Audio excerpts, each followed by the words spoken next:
Assalamualaikum warahmatullahi wabarakatuh. Alhamdulillah, puja ke Rabbi. Kabupaten Pidi hormat mulia, juara pora pada tahun ini, raih prestasi generasi muda. Kamu hormat juga hari ini ke Bapak PJ Gubernur yang mewakili sudahlah tiba. Kemudian hormat ke Wali Negara Pak Uronyo Ayahan Sakri, Pak Uronyo Hai Abi hormat mulia. Kepada Ketua KONI Penting Han Sakri juga hormat mulia. Ke panitia pora ulun hormati Sinawadi Sigli yang tat mulia. Lamhana tua ke PJ Bupati hormat lagi yang tat mulia.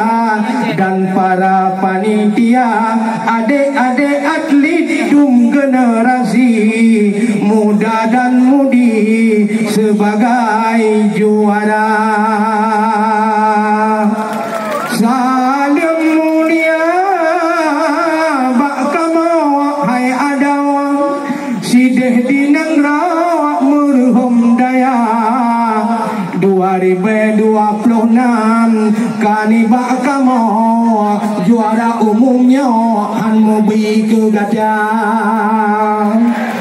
Dan punting cacat generasi Nanggau niba uronyo harapan bangsa gada prestasi hayahan bagau pemimpin Nanggau uku cedara kaku sep etno nyo dari glonyo bek panjang lampau karena durasi kana.